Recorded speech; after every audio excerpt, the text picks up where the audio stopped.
Hello students, मैं Guddu Kumar star coaching centre में आप सभी का स्वागत है। आज हम लोग थेल्स पर में पढ़ेंगे। 5 नंबर के क्लास 10th के एग्जाम में पूछे जाते हैं। तो आइए हम लोग इस क्वेश्चन को भी समझ लें। जैसे हम लोग पाइथागोरस पर में समझ लिए थे बहुत इजी तरीका से, उसी तरह से इस क्वेश्चन को भी हम लोग आसान तरीका से समझेंगे। तो आइए क्लास स्टार्ट करें।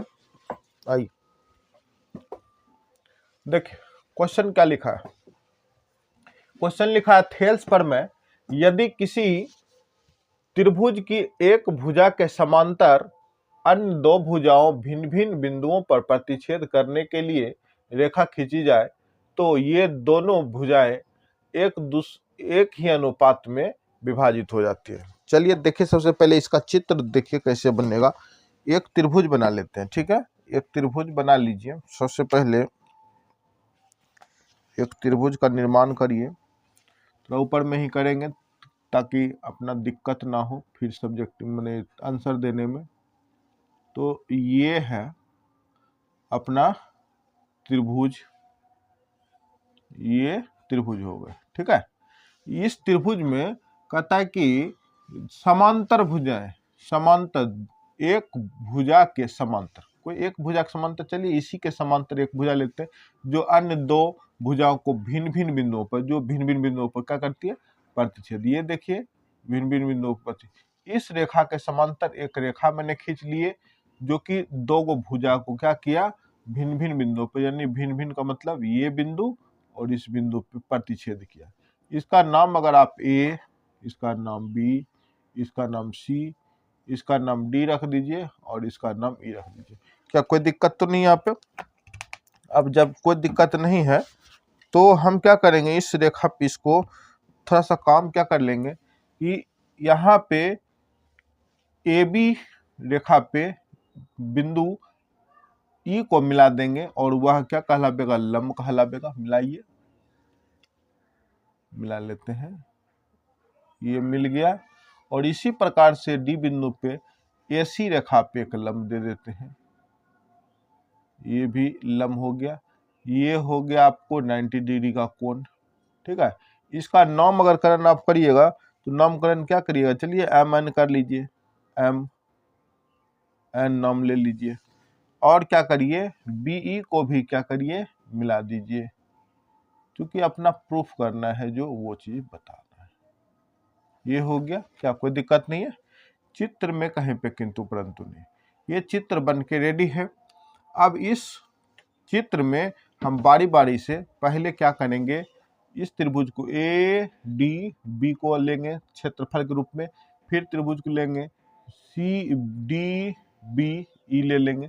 मैंने एक बारी ऐसे ऐसे करके दो बारी लेंगे, ऐसे ऐसे करके एक बार ऐसे, फिर जब काम हो जाएगा तो फिर ले लेंगे ऐसे, यानी कि त्रिभुज ए ई डी, और फिर लेंगे त्रिभुज ई सी डी, ऐसे ले लेंगे, ऐसे ऐसे, यानी कि त्रिभुज देखिए ऐसे ऊपर से ए से स्टार्ट किया जाए तो ऐसे डी पे आया, फिर ऐसे कहाँ पे, बी पे, ऐसे त्रिभुज हो गया। अब फिर इधर से लेंगे तो ए से स्टार्ट करेंगे तो ऐसे आया त्रिभुज, तो ई यहाँ पे ई, और फिर ऐसे त्रिभुज आएगा तो यहाँ पे क्या चीज, सी, ठीक है। तो आप लोग को बताया जाएगा। ये चूंकि हम आपको समझाने की एक बात बताएं कि हम लोग कैसे करेंगे, बाकी जब हम बनाएंगे तो आप लोग देखिएगा कि कैसे होगा, ठीक है। तो फिर आपको अच्छी तरीका से हम करके दिखाएंगे। आइए हम इस चीज को क्लियर करें। सबसे पहले हमने क्या किए, चित्र का निर्माण किया। इस चित्र में जो नाम है माना, मान लीजिए यहाँ से स्टार्ट करते हैं ना, क्योंकि जगह बचेगा। सोल्व में अगर हम लिखें माना ए बी सी एक क्या है, एक त्रिभुज है, त्रिभुज है, त्रिभुज हो गया जिसके जिसके भुजा ए बी पर, जिसके भुजा ए बी पर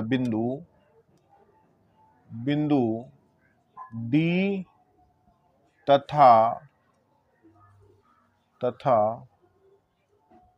भुजा AC पर बिंदु E को प्रतिच्छेद किया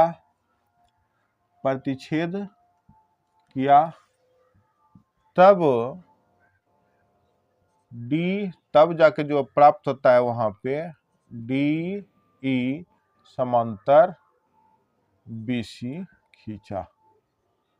ठीक है, ये तब जाके प्राप्त होगा। ठीक है, अब देखिए ये तो हो गया। अब थोड़ा हम लोग क्या किए, रचना भी किए, थोड़ा सा क्या किए हैं, रचना किए। रचना को भी लिख लेते हैं। रचना में क्या किए, तो लिख देते, तो सिद्ध करना है कि, तो अपना सिद्ध क्या करना है कि ये चूंकि थेल्स प्रमेय, तो थेल्स प्रमेय का नियम ये था, त्रिभुज के भुजा जो दिए गए उसके अनुपात AD/DB बराबर AE/EC, ये चीज अपना क्या करना है, प्रूफ करना है। ठीक है, तो चलिए सबसे पहले एक चीज, और इतना तो कंटेक्शन किए थे वो बात लिख दिए। अब कुछ काम किए इस पे रचना के लिए, तो रचना लिखिए। रचना में क्या किए आपने, रचना में किए थे कि AB पर लंब, जो लंब डाला गया है NE लंब किस पे, AB तथा MD लंब किस पे, AC, और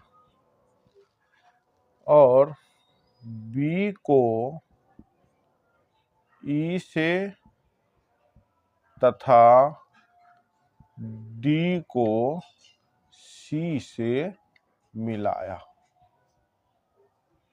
यह काम किया रचना में। ठीक है, कोई दिक्कत नहीं है, आप देख सकते हैं। ठीक है, हम बनाते हैं, फिर एक बार एक्स्ट्रा समझाएंगे। ठीक है, कोई दिक्कत तो पहले बनाने दीजिए, फिर आपको बताएंगे। बोल के वैसे भी बना रहे हैं, आप कंटेक्शन के हिसाब से भी दिमाग लगा सकते हैं। चलिए कोई बात नहीं है। तो ये हो गया, यहाँ तक क्लियर है। अगर यहाँ तक क्लियर है अपना, तो फिर अपना आता है क्या चीज, फिर आ गया कि आप प्रमाण करने के बारे। तो प्रमाण करिए। प्रमाण में हम अभी थोड़ा देर पहले बताए थे इसका कंटेक्शन कैसे किया जाएगा। सबसे ऊपर देखिए ADE, ये त्रिभुज है, त्रिभुज का नाम लीजिए ADE, ये त्रिभुज हो गया। इस त्रिभुज में काम करना है प्रमाण में। त्रिभुज ADE में आप लोग को सबको पता है कि त्रिभुज का क्षेत्रफल क्या होता है। पता है क्या होता है त्रिभुज का क्षेत्रफल, यह सबको पता होगा कि त्रिभुज का क्षेत्रफल क्या होता है।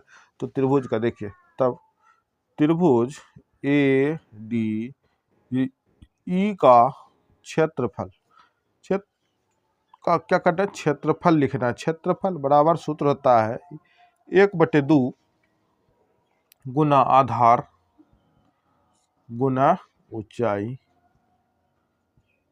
ये होता है ऊंचाई। तो अब देखिए यहाँ पे त्रिभुज ADE का क्षेत्रफल बराबर हाफ तो हो गया, और इसमें आधार कौन होगा, उस त्रिभुज का बात किया जाए। इस त्रिभुज का यहाँ पे देखिए, इस त्रिभुज में ADE में आधार कौन होगा, बताइए। आधार AD हो जाएगा। कहेगा सर काहे AD होगा, तो भाई AD इसलिए होगा क्योंकि लंब यहाँ पे है, क्या है कि नहीं, लंब AC पे लंब है, तो लंब जिस पे खड़ा रहता है तो उसी को ना आधार कहिएगा, यानी बेस। तो ये हो गया AD क्या हो गया, बेस हो गया, और ऊंचाई इसका क्या हो गया, EN हो गया या NE हो गया। तो ये हो गया गुना आधार का नाम क्या होगा, आधार का नाम हो जाएगा AD, और गुना ऊंचाई क्या हो जाएगा, NE हो जाएगा। इसको आप समीकरण फर्स्ट नाम दे दीजिए। ठीक है, इसी प्रकार से हम धीरे धीरे पूरे त्रिभुज पे करते चलेंगे। ठीक है, कैसे करते चलेंगे, तो लिख दीजिए इसी प्रकार, इसी प्रकार और कौन त्रिभुज में, नीचे वाला कभी थोड़ा देर बताए थे हमने, ये त्रिभुज का नाम लेने ऐसे करके, ये DBE में। इसी प्रकार त्रिभुज D E B, D B है जी, नहीं नहीं, डी बी ई लिखिए, ऐसा लिखिए, solid circle D B E में त्रिभुज डी बी ई का क्षेत्रफल बराबर हाफ, तो इसमें भी हो जाएगा। अब आधार क्या होगा बताइए, इस त्रिभुज का आधार क्या होगा, आपको पता है क्या आधार उसका क्या होगा, ये त्रिभुज जो है बड़ा सा, तो आधार जिस पे वो लंब रखा गया है वही आपके क्या होंगे, आधार भी होंगे।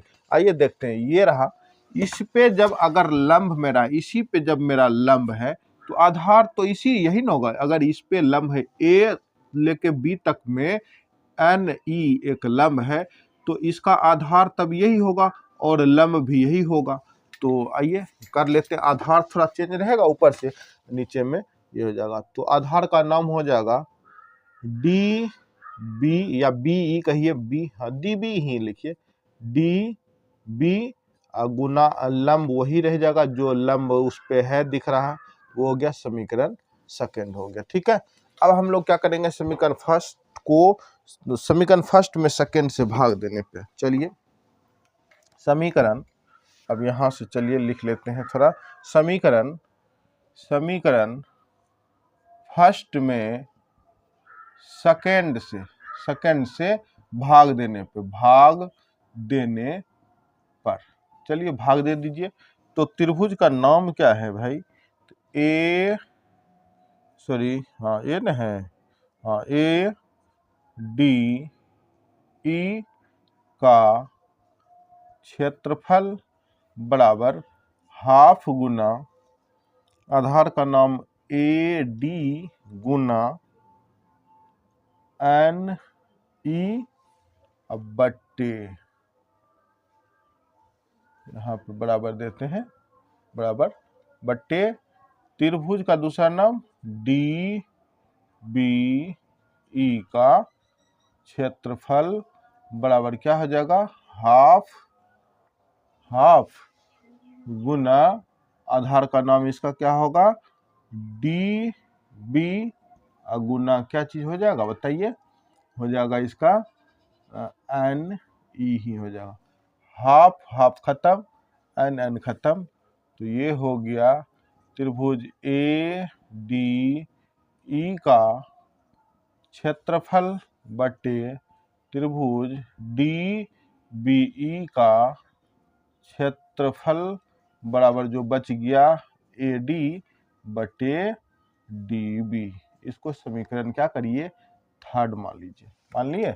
चलिए यहाँ तक में किसी को कोई दिक्कत नहीं है। अब ये था एक पड़ाव का था, एक तरफ एक साइड का, इस लेफ्ट साइड का हो गया। अब अपना यही काम कधर करना है, राइट साइड में करना। आइए राइट साइड में भी कर लेते हैं। अब ऊपर से,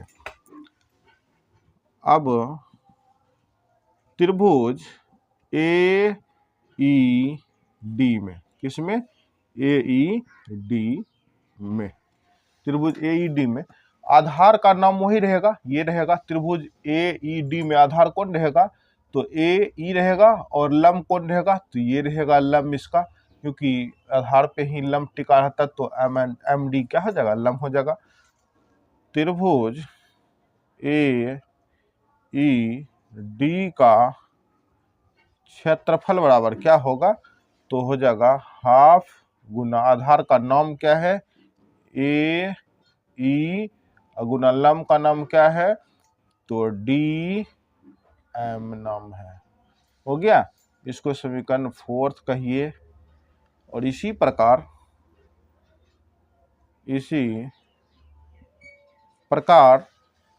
त्रिभुज, अब की बार नीचे वाला ई सी डी में,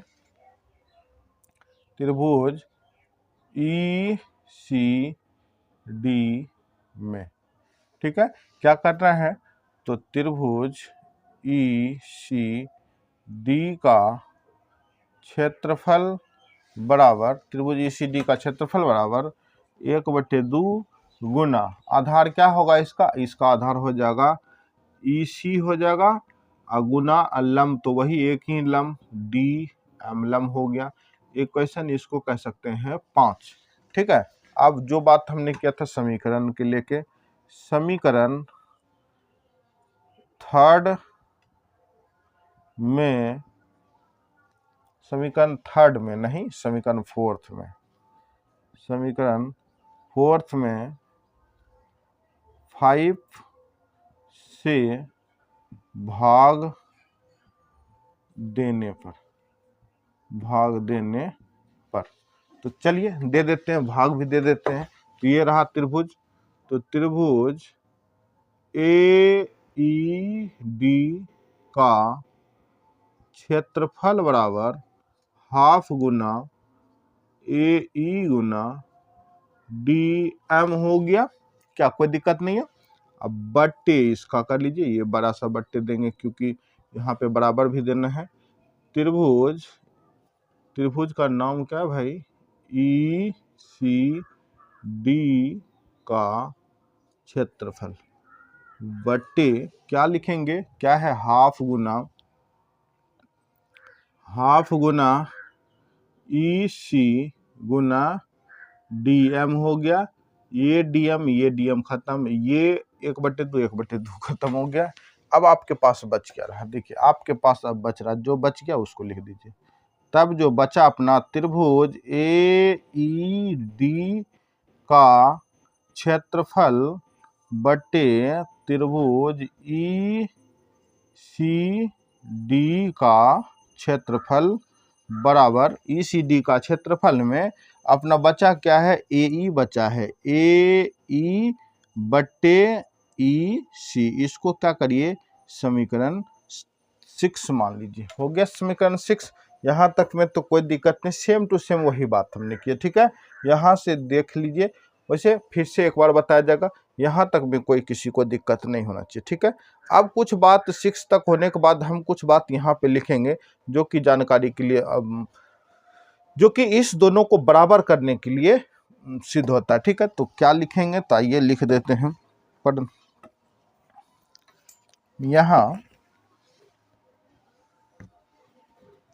यहाँ त्रिभुज, त्रिभुज का नाम डी बी ई, त्रिभुज डी बी ई तथा त्रिभुज, इस त्रिभुज का नाम लीजिए ई सी डी, त्रिभुज ई सी डी एक ही आधार, किस पे? एक ही आधार। कौन? नाम क्या है? एक ही आधार डी बी डी ई, इस पे ये त्रिभुज डी बी ई इस पे है, और ई सी डी जो है इसी पे। दोनों का संलग्न एक भुजा तो ये है ना, दोनों में सम्मिलित है कि नहीं ये रेखा? तो हाँ है, तो एक स्थित है, स्थित है। ठीक है, और समांतर रेखाओं और समांतर रेखाएं और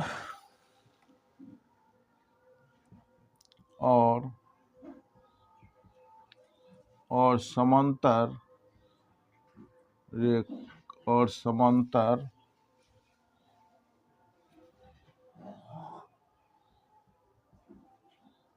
समांतर रेखाओं और समांतर रेखाओं क्या है? और समांतर रेखाओं BC तथा DE के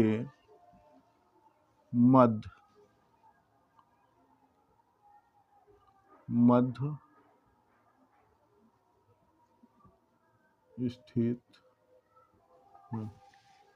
आधार पर बना है। आधार इतना पर बना है ना, बना है लिख दिए। और समांतर रेखाएं BC तथा DE के मध्य स्थित है। ये बात तो आप लोग को सबको दिख रहा है। देखिए क्या इसने लिखा है यहाँ, त्रिभुज DBE तथा त्रिभुज ECD ECD एक ही आधार ये रहा आधार का नाम DE पर बना है और समांतर रेखाएं कौन कौन BC और DE दोनों समांतर रेखाएं के मध्य स्थित है। क्या मध्य स्थित है कि नहीं? इसलिए जब दोनों रेखाएं एक दूसरे के मध्य स्थित है तो हम कह सकते हैं कि त्रिभुज, इसलिए त्रिभुज ये और ये दोनों बराबर होगा। त्रिभुज DBE का क्षेत्रफल बराबर त्रिभुज ECD का क्षेत्रफल। ये दोनों क्या हो गया? बराबर हो गया। अगर ये दोनों बराबर हो गया तब जब बराबरे है तो उसके दोनों का मान भी क्या होगा? दोनों आपस में बराबर हो जाएगा। अतः लिखिए, अतः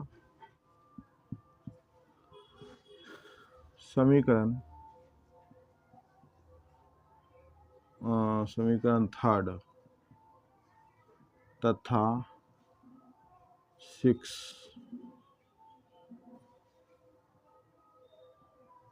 से AD बटे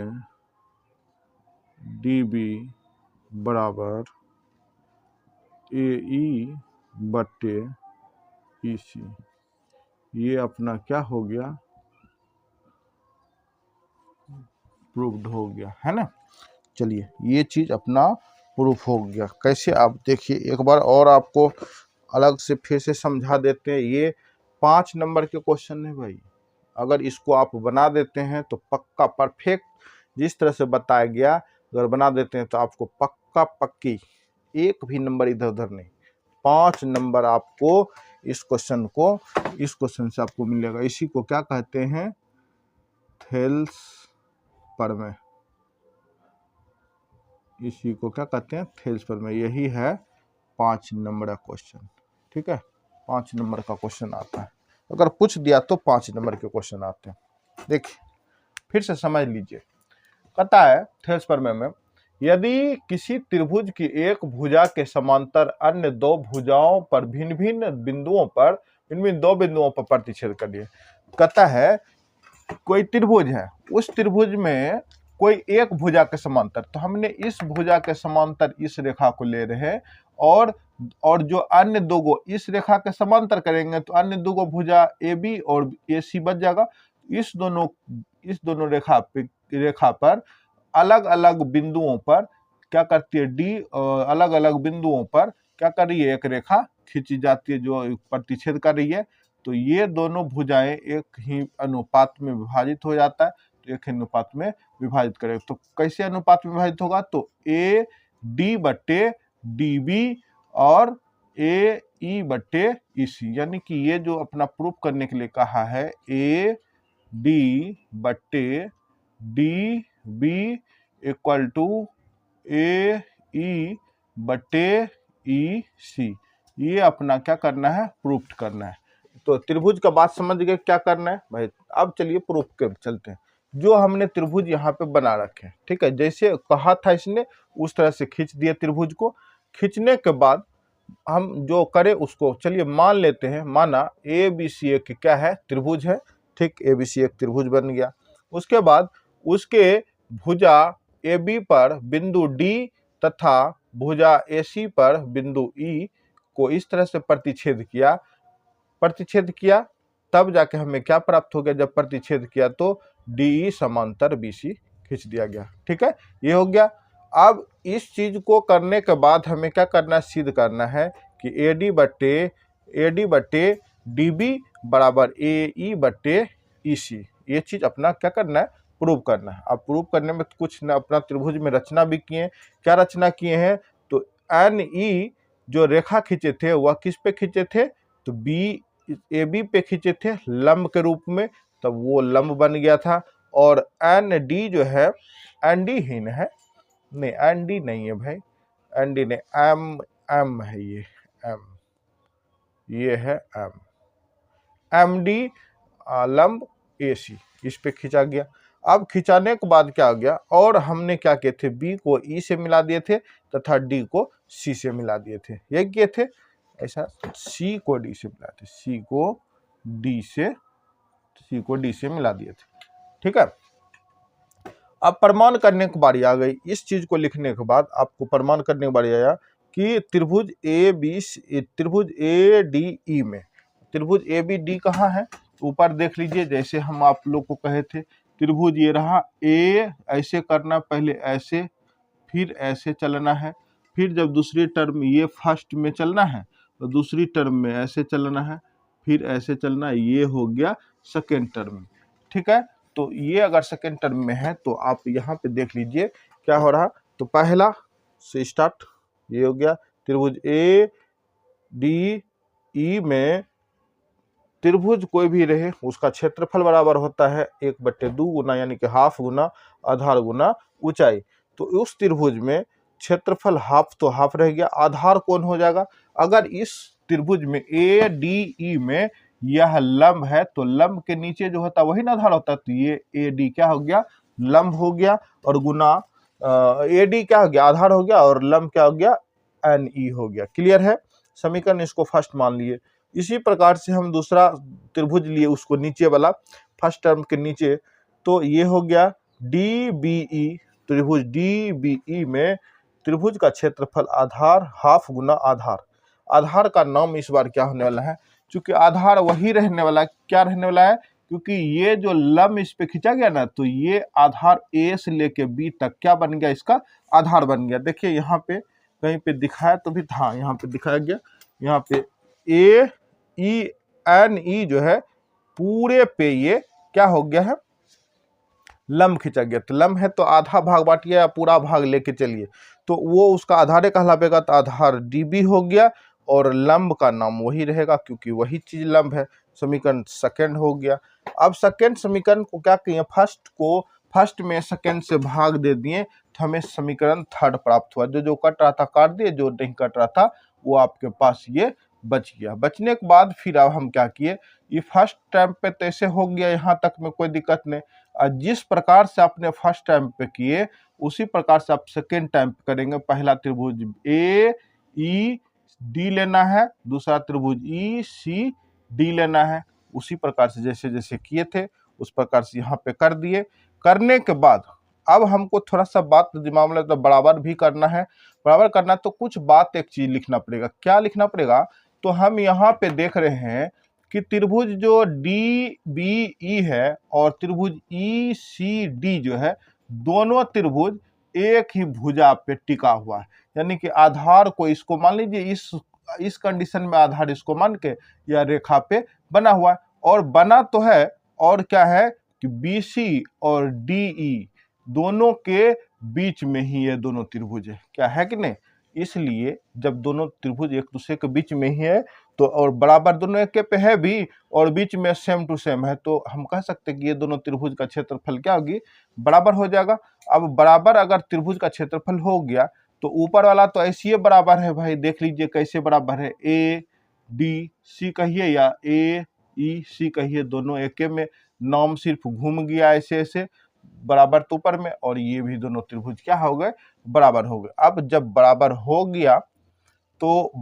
गया तो उसका मान भी क्या होगा, ये और ये दोनों आपस में जब बराबर हो गया तो उसका जो मान, ये चीज और ये चीज है, वो चीज समीकरण थर्ड से और 6 से दोनों आपस में क्या हो जाएगा, बराबर हो जाएगा। यही था थेल्स प्रमेय, ये हो गया प्रूफ। आप लोग इस तरह से अगर अपने एग्जाम में बना देते हैं तो पक्का 5 नंबर से 1 नंबर भी कम नहीं मिलेगा। ठीक है, इसीलिए आप लोग समझ के, एक बार में नहीं, 2 बार नहीं, 3 बार समझ के, बिना स्किप किए, बिना स्पीड किए वीडियो को पूरा वॉच करिए।